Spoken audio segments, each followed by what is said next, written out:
Kalau seorang murid berbuat salah, biasanya reaksi pertama kita apa sih?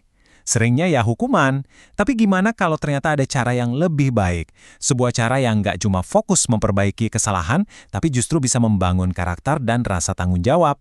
Nah, inilah ide utama di balik segitiga restitusi, sebuah kerangka yang akan kita bahas tuntas kali ini.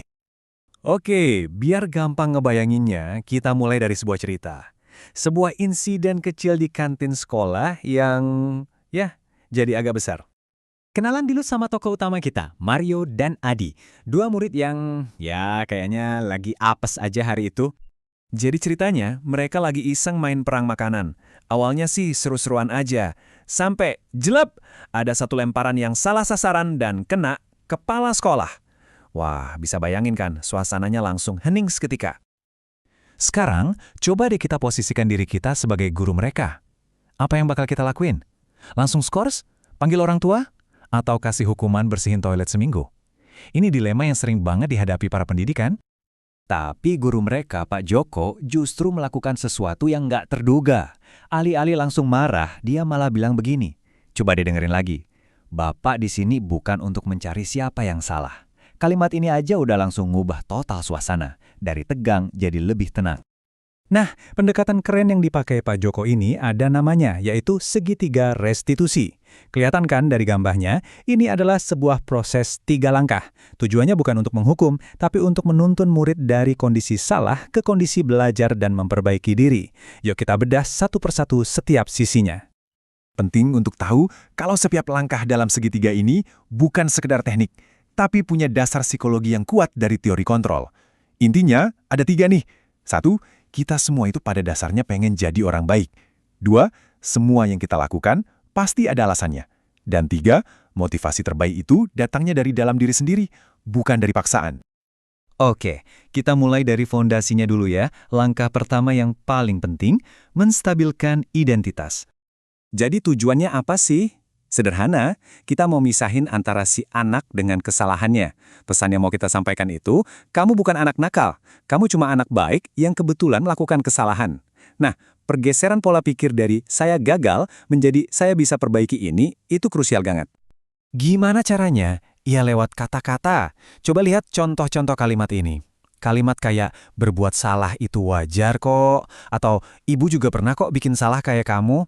Itu efeknya luar biasa. Itu bisa langsung meruntuhkan benteng pertahanan si anak dan bikin mereka ngerasa aman. Kita lanjut ke langkah kedua. Nah, yang ini mungkin bakal terasa sedikit aneh dan gak biasa. Namanya validasi tindakan. Dengerin deh kalimat Pak Joko. Dia sama sekali nggak bilang kalau lempar-lemparan makanan itu boleh. Tapi, dia mencoba mengerti kenapa mereka melakukannya. Dia mengakui kalau dari sudut pandang mereka itu pasti seru. Inilah yang disebut memvalidasi alasan di balik tindakan. Teorinya begini, semua perilaku kita, bahkan yang kelihatan negatif sekalipun, itu sebenarnya cara kita buat memenuhi suatu kebutuhan dasar. Mungkin butuh perhatian, butuh kesenangan, atau butuh merasa punya kendali. Kalau kita paham kenapanya, kita bisa bantu mereka cari cara lain yang lebih positif untuk memenuhi kebutuhan itu. Ini beberapa contoh lainnya. Kalimat, kamu pasti punya alasan, itu menunjukkan kita mau mengerti, bukan langsung menghakimi. Ini bikin murid merasa didengar dan dipahami, bukan malah dipojokkan. Oke, setelah anak merasa aman dan dipahami, barulah kita masuk ke puncak segitiganya. Langkah terakhir yang paling penting untuk masa depan, menanyakan keyakinan. Di sini, Pak Joko dengan cerdas menggeser obrolannya. Bukan lagi ngomongin soal insiden lempar makanan, tapi dia menghubungkannya ke sesuatu yang lebih besar. Nilai-nilai apa sih yang sebenarnya mereka anut bersama sebagai sebuah kelas? Nah, disinilah proses belajar yang sesungguhnya terjadi. Langkah ini bantu anak untuk bercermin. Mereka jadi bisa lihat sendiri kalau tindakan mereka, yaitu melempar makanan, itu nggak sejalan sama keyakinan mereka. Misalnya, aku ingin jadi orang yang baik dan menghargai orang lain. Dari situ, motivasi untuk berubah bakal muncul dari dalam diri mereka sendiri. Pertanyaan-pertanyaan ini kelihatannya sederhana, tapi dampaknya dalam banget. Coba deh, pertanyaan, kamu mau jadi orang yang seperti apa? Itu bukan lagi tentang aturan dari guru, tapi tentang menjadi versi terbaik dari diri mereka sendiri. Ini kuat sekali. Terus, gimana akhir dari cerita Mario dan Adi? Mari kita lihat bagaimana proses ini akhirnya membawa mereka ke sebuah solusi nyata. Hasilnya, karena mereka nggak merasa dihakimi, Mario dan Adi nggak lagi bertahan atau cari-cari alasan. Malah sebaliknya, mereka jadi proaktif. Mereka sendiri yang akhirnya berpikir, oke, kita salah. Gimana ya cara kita minta maaf dan memperbaiki ini ke Bapak Kepala Sekolah? Jadi kita rangkum ya 3 langkah ajaib ini.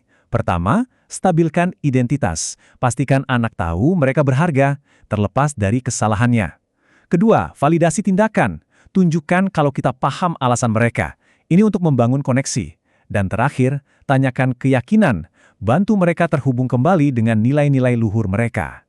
Sebuah perjalanan dari konflik menuju pertumbuhan karakter. Pada akhirnya, pembahasan kita hari ini meninggalkan satu pertanyaan besar buat direnungkan. Segitiga restitusi ini mengajak kita untuk mengubah cara pandang.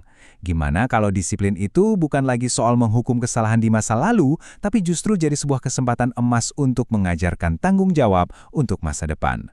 Sebuah perubahan kecil yang bisa membawa dampak yang luar biasa.